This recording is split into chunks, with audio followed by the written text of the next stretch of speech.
Estamos de vuelta, gracias por seguir en sintonía con Matinal. Damos la bienvenida a nuestro primer invitado del día. Se trata de Melanio Paredes, exministro de Educación y miembro del Comité Político del Partido de la Liberación Dominicana. A propósito de los muchos temas que hay en el ámbito educativo, inicio del año escolar, la situación en el este, pero hoy amanecemos también con los detalles de los escándalos que han estado sacudiendo la compra de los libros digitales, así como la situación en el INAVIE. Bienvenido, un placer tenerle con nosotros. Gracias, siempre es grato compartir con Matinal, con ustedes. Yo sí quisiera, antes de responder tu pregunta, porque no me lo perdonaría, lo que de alguna manera tratamos de preservar el legado de Voz como memoria. Ayer se cumplió el 59 aniversario, conmemoramos del fatídico golpe de Estado del 25 de septiembre de 1963. Y si me permiten, le comparto dos párrafos cortos de la carta que envió al pueblo dominicano el profesor Juan Bosch en ese momento, para que veamos un poco cómo se repiten y cómo siguen vigentes problemas que en ese momento son justamente lo que ocasiona el golpe de Estado. Decía Bosch al pueblo dominicano: ni vivos ni muertos, ni en el poder ni en la calle, se logrará que nosotros cambiemos nuestra conducta. Nos hemos opuesto y nos opondremos siempre a los privilegios, al robo, a la persecución, a la tortura. Y el segundo párrafo decía: creemos en la libertad, en la dignidad y en el derecho del pueblo dominicano a vivir y a desarrollar su democracia con libertades humanas, pero también con justicia social. Y quería justamente recordar ese epitafio que hizo Bosch en ese momento, porque todavía de alguna manera lidiamos con esos problemas. Melanio, A pesar de que hemos mejorado nuestra a democracia. pesar de que a muchos PLDistas se le olvidó eso. Sí, yo pienso que sí, y yo pienso que tenemos que volver a los orígenes. Tenemos que desandar algunos pasos. Sí. ¿Es posible eso? Corregir. Sí, yo creo que sí. Después de lo que ha no, pasado. no, estamos compelidos a hacerlo. Sí. La única manera que el PLD tiene que legítimamente volver al poder es corregir errores. Hay un legado importante que está ahí, material, institucional, pero innegablemente que tenemos que corregir errores que cometimos durante nuestro paso por el poder. Y fíjense que en aquel momento una de las razones del golpe de Estado fue el problema Haití. Ustedes recordarán a León Cantave y lo que se planteaba como campo de concentración en Dominicana. Hoy escuchamos hablar de barbecue. Y se reúne precisamente hoy el Consejo de Seguridad de Naciones Unidas y se habla de una inminente invasión haitiana o Haití. Señores, la primera década del siglo XX tuvimos intervenciones norteamericanas en Haití y en República Dominicana. Un siglo después se sigue hablando de intervención. Aunque las circunstancias de estas intervenciones fueran diferentes. La primera, en el 16 yo creo que era no, las oligarquías. por la El guerra, grave ¿no? problema de Haití, y es donde yo tengo algunas discrepancias con todo este movimiento conservador que se ha acrecentado en los últimos tiempos, es en el sentido de no victimizar o revictimizar al pueblo haitiano. Hay un problema de las oligarquías. En el caso dominicano, que tuvieron vinculado a zonadas el poder económico, sin embargo, evolucionó y entendió que había que convivir en democracia. En el caso haitiano, no. En el caso haitiano, esa oligarquía que ha postrado esa nación por años, siguen ahí, siguen vigentes. Pero el problema es que ahora esa anarquía, ese caos que tiene a ese país inmerso en una situación de invivible, es un país invivible, donde inclusive está para sus propios nacionales, pero amenaza precisamente la estabilidad de un país como el nuestro, que está recibiendo a borbotones la gran cantidad de ciudadanos que cruzan de este lado y que existe el temor de que esos 60, más de 60 líderes haitianos que están en las calles con bandas que controlan esa nación. Ustedes de alguna manera tiene que venir esa intervención. Sí, lo que sociológicamente hablan del Estado fallido y naturalmente entender que la solución no puede ser República Dominicana. Claro, eso es Eso así. estamos de acuerdo y creo que nosotros tenemos que ponernos todos detrás del gobierno buscando una solución que parece que debe ir por un fideicomiso para el caso haitiano. Bueno, Pero mira, bueno, respondiéndole un poco a Laura, yo el miércoles en que se hacía llamado a la asistencia a las aulas, publiqué este tuit, porque yo pienso que en educación, que es un tema nación, no podemos hacer politiquería, pero el gobierno no se deja ayudar. Yo decía, el inicio de un año escolar que en el sector público acoge a cerca de 2 millones de alumnos, no 2.6, porque hay unos 700.000 en el sector público, que ya comenzaron hace un mes. O sea, el llamado era cerca de 2 millones de alumnos que son los matriculados en el sector público. ¿El sector privado? En el sector privado hay unos 700. 700, sí. En el sector público cerca de 2 millones. Decía que es un desafío, siempre es un gran desafío. No obstante las múltiples inconvenientes y necesidades por superar, todos debemos apostar a un buen primer paso y su total normalización en los meses siguientes. O sea, para ¿cuál es nosotros, el primer paso para...? el primer paso es que 6 meses antes, y lo digo por propia experiencia, tú tienes que comenzar a hacer los requerimientos, hacer un levantamiento de necesidades, porque para tú poder suplir ya hoy a más de 100.000 docentes, suplir a 2 millones de alumnos del sector público y unos 700, 800.000 del sector privado, tú requieres una serie de insumos. Tú necesitas butacas, tú necesitas libros de texto, tú necesitas designar maestros, pero todo eso está normado por la ley. Entonces, se requieren unas licitaciones previas, que tú no las puedes hacer en el momento que comienza el año escolar, sino meses antes, porque hay un tramo, hay un tiempo vital para lograr hacer eso correctamente. Hoy yo puedo señalar que no el ministerio, no, el gobierno dominicano en materia de educación ha fracasado. Y ha fracasado porque en prácticamente 2 años no ha habido una sola licitación importante para adquirir esos insumos y bienes que no haya sido piedra de escándalo. Señores, lo que hoy recoge el Diario Libre, que ha sido muy sistemático recogiendo estos escándalos, comenzó con los dispositivos electrónicos en el primer año del gobierno de la oferta virtual.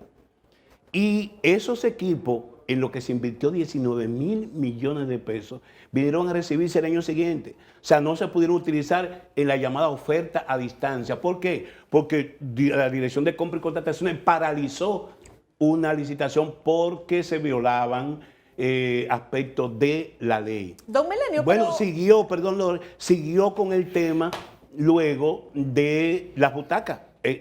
Hizo en estos días. Y lo de INAVIE ya es paradigmático. Pero el más reciente es el tema de los libros digitales. Y justo hoy, más temprano, nos debatíamos entre cuál es la realidad que tienen los estudiantes al día de hoy. Porque aparentemente se le entregó el material al Ministerio de Educación, pero por esta situación no se ha distribuido. ¿Qué están usando como libros los estudiantes de bachillerato, de secundaria?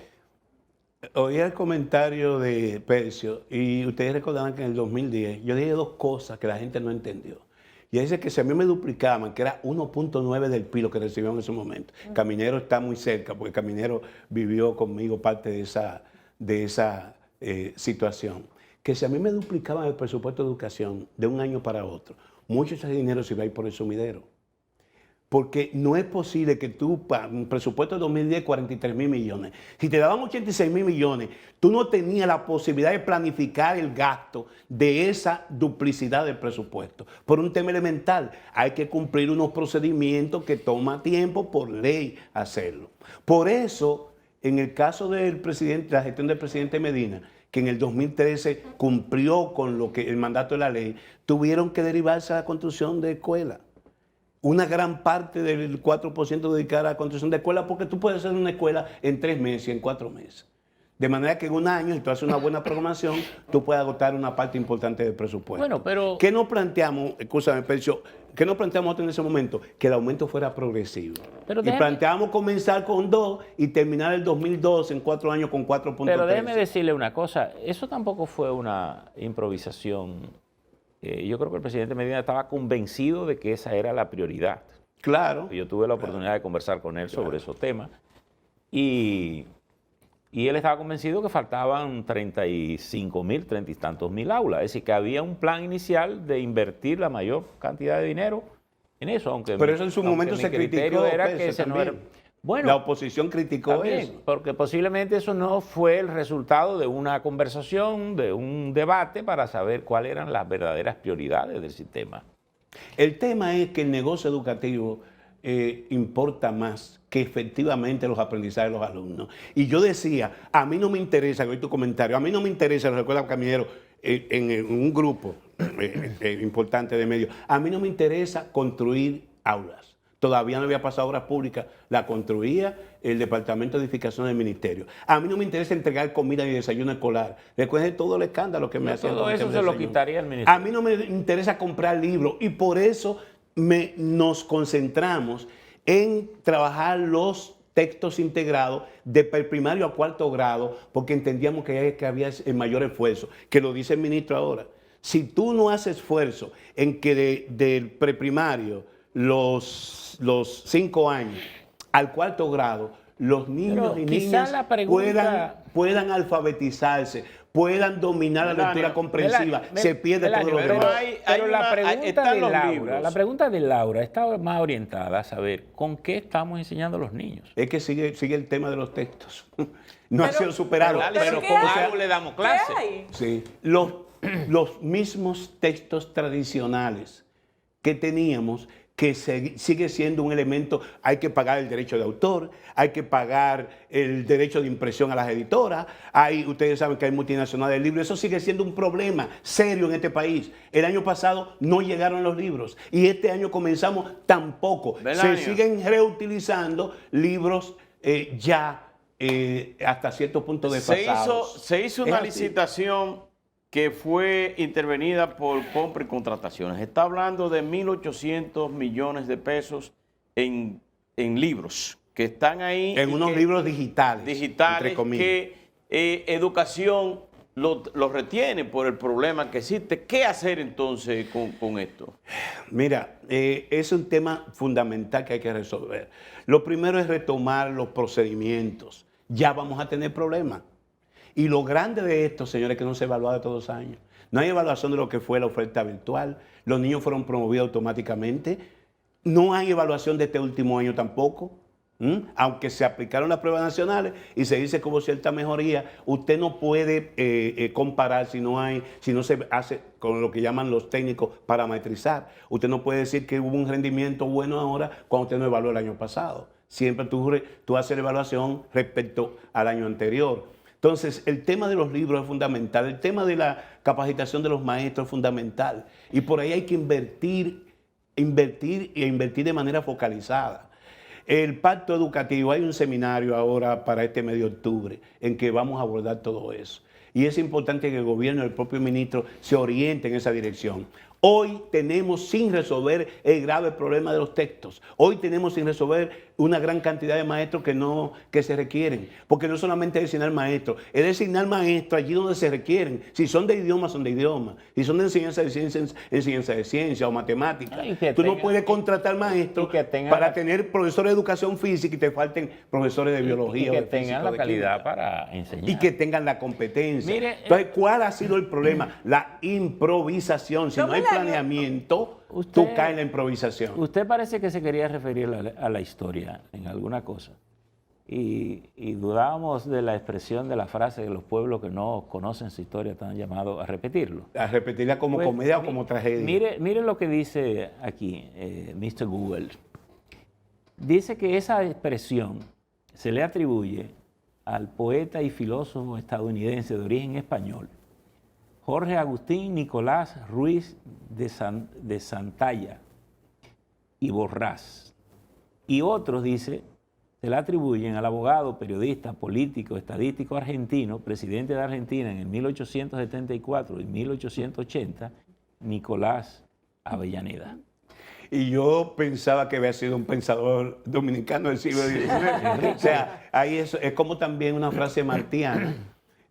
Lo de que hay en política... cosas que se ven y cosas que no se ven. Sí, Juan Bosch la acuñó, no se apropió. No, Juan Bosch la don acuñó. Juan pero- la popularizó aquí. sí, pero es de, Es de José Martí.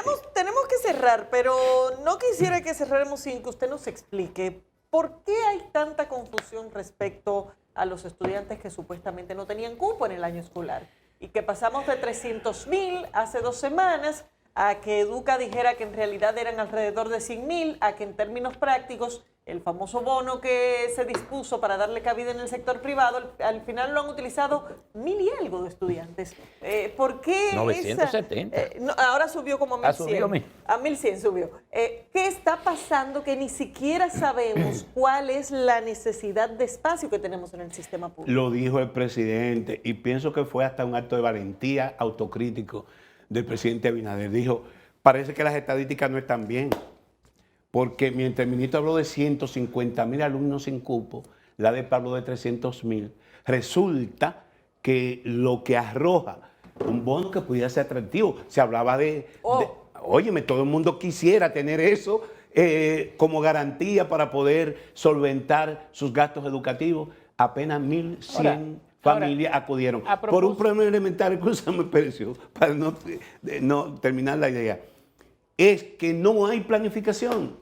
Okay. Es que no hay información, es que no hay evaluación y por consiguiente las políticas que se establecen no sobre la base de la planificación y buenas estadísticas están destinadas al fracaso. Bueno, ahí era que iba. Laura insiste mucho en el tema de la planificación y usted dice que el presidente ha tenido valor y me parece. Usted ha estado al frente del ministerio, ha estado además dirigiendo la parte profesoral también. ¿Qué tan ausente es la planificación? Eso es un poco a lo que coja mi bon, como dicen. El grave problema de la educación dominicana es justamente el que cada ministro viene con un librito. Un librito nuevo. A pesar de que este es el área de la política pública mejor planificada en los últimos 30 años. Plan decenal en 1992, Plan Estratégico de Educación con Milagro Ortiz 2002, segundo plan decenal o tercero de educación durante la gestión de Fernández, 2008-2018. Fui parte de esa planificación de todo el sector de educación. El mejor diagnóstico de clase mundial que se hizo en la educación dominicana data del 2005 a 2007, que lo pidió el expresidente Fernández con el técnico de la Organización de Cooperación y Desarrollo Económico, la OCDE. Y ese plan que diagnostica las realidades de la situación de la educación como conjunto, como función general, sigue vigente y está ahí. Y las soluciones que se plantean están ahí. El problema es acometerla. El problema es que cada ministro entienda que tienen que ser políticas de Estado, no políticas de gobierno, ni políticas de un ministro de Educación. Hay que darle continuidad a esas políticas. Melania. Y lo digo con autoridad porque en el 2008, cuando yo sustituyo a Alejandrina Germán, yo venía de Infotec, yo tomo el plan decenal que me dejó Alejandrina, con 10 ejes. Y esos temas, comenzando por la actualización del currículum. Usted no puede tener buenos libros de texto si usted no tiene un currículum actualizado. Usted no puede escribir y autorizar un libro de biología si usted no incorpora el contenido del genoma humano como una de las últimas investigaciones que se han. Usted no puede tener libros que nieguen la posibilidad de que el hombre llegue a la luna, y hasta eso lo tenemos en educación. Unos textos tradicionales fosilizados. Y hoy ese problema no se ha superado. Llegamos al final de este programa. No hablamos de política. Te vamos a invitar cuando estemos cerca. Estamos a 20 días de ese proceso interno de ustedes, pero ya nosotros no sobrepasado de esta entrevista. Señores, despedimos a Melanio Paredes, ex ministro de Educación, miembro del Comité Político del PLD. Vamos a una pausa y ya volvemos.